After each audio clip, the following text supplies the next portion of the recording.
I will say, though, a guy on the Reds, and I'm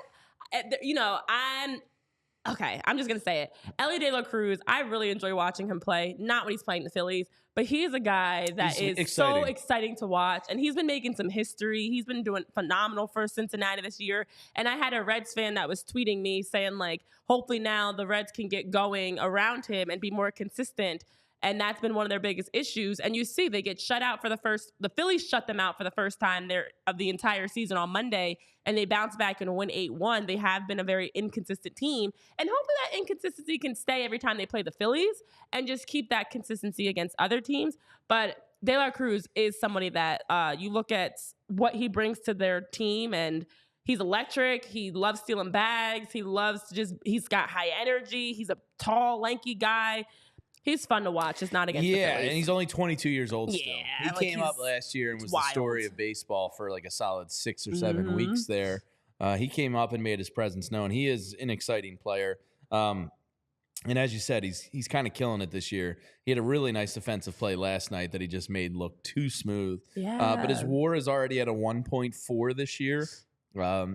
He's batting .295 with 7 home runs. His slugging is .641. He's over 400 on base. And his OPS plus is 186, which is outrageous. So Elly De La Cruz is definitely one of the young, exciting players that I think is kind of helping baseball get more popular again. It is. Guys like this are great for the game. And since he's got some good young talent, Tyler, I know you're a big De La Cruz guy. I mean, like you guys talked about. There we go. By the way, there he is. There is a little circle. Look at that. It's adorable. Like you guys, hi, Tyler. Nice to see you here. Like you guys talked about, I think that baseball has done a really terrible job of implementing itself and hurting itself over the last 2+ decades. And there is a crop of young players. Dribble this. There's a crop of young players right now that include Elly De La Cruz that are so much fun to watch, and they're talented. They play hard, but they're fun, and they have flair to them. They have some swag to them. They have some personality, and they are what helps attract. They're the type of player that helps attract a baseball fan to the game of baseball. So a guy like Elly De La Cruz, a guy like Ronald Acuna Jr. I know people don't want to hear that in the chat, but Julio Rodriguez got his first home run. Ronald Acuna is fun to watch play baseball. Julio Rodriguez is fun to watch play baseball. There's a group of young, really talented players who have made this game a lot of fun over the last couple of years. Yeah, he's definitely one of them. But O'Neal Cruz is another one of these young type of kids that is exciting as well for Pittsburgh. So, these guys are great for the game. It's funny because I feel like I see it more now, especially with like the more kids that I'm around. And like yesterday, again, back to my nephew real quick. He's number 3. He's like, you're the Spanish speaker here. De La Cruz, is that the family name or is Cruz? De La Cruz. Anyway, your nephew's 3. He's number 3. Because of so Bryce he's Harper. like Bryce Harper, and he's like, but he's also Mookie Betts, which I'm like, that's funny because they're both on my fantasy team. So, so you guys have a bond now. We always. Besides the obvious bond. But I'm like, he's like, Mookie Betts is up to bat. I'm Bryce Harper. Yeah. But like kids need that person, and we all need that person, those people to look up my to. My daughter even if picked they're number on other 7 teams. because of Trey Turner. Exactly. And Trey Turner's one of the best players in the game right now. To be able to have players to look up to, and De La Cruz is that person. I mean, he's been breaking so many records, and honestly, even like the game he had multiple home runs, that one was out of the park, one was in the park, and he got around the bases in like 14 seconds.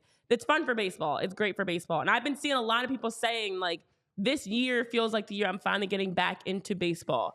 There have been a lot of people whose interest honestly dropped off during a stretch. And I think now the league's doing a better job of personifying and humanizing and connecting the players and a lot of different types of guys, different ages, different backgrounds, different teams. It's really cool to see because it's needed. It's needed to help grow the game. It's needed to help keep people excited about, everything on and off the field. Yeah, baseball, and the evidence is there. Ticket sales. When I read this last weekend, were the best they'd been through 3 or 4 weeks of baseball in 7 years. The TV ratings are up all over the place. MLB Network, after the basketball last night, before the late game, I switched over. They kind of do have like that red zone channel now. They do. It's been consistent. Thank you, MLB MLB Network. Eased it in. Yeah. But thank you, MLB Network, for coming back to my life and joining Hulu finally, because YouTube and Hulu didn't have it for like a year and it was awful. But MLB Network's, embracing that like kind of new age.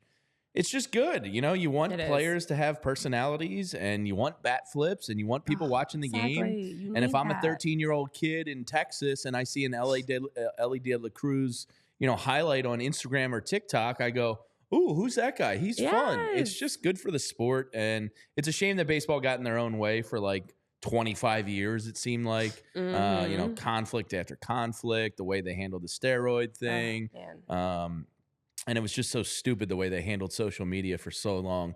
It was a slow process, but speeding the game up, the pitch clock, the new rules, all this stuff is finally, it's showing you the results that baseball's popularity is huge again. It is. And then it trickles down to nephews and daughters, because these kids are like, oh, wait, the Phillies are cool. Like, I want to play baseball. Well, that's what it is. Baseball is cool now. Like, it's always, because other sports have had those highlights that you see all the time, and you weren't getting that as much from baseball. And now you're getting, as you mentioned, the swag, the dancing, the excitement, the home runs, the bat flips, the stolen bases, bat the pitching. Flips are good for the game. Yeah.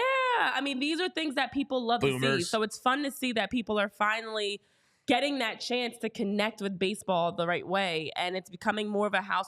I've had so many baseball conversations with people, like more people lately than ever, that people like want to talk about what's going on in baseball. I was at my Hall of Fame event, and they were bringing up Shohei Ohtani in like the Hall of Fame speeches of like, oh, it was interesting how they weaved Shohei Ohtani and Ippei into everything, but like people are talking about baseball. People are watching baseball, and it's definitely great. Yeah, I was over at my in-laws yesterday, and my father-in-law was like, well, the Sixers suck. And I was like, yeah, you know who doesn't? The Phillies. And then we ended up talking baseball. It was nice to divert away from it.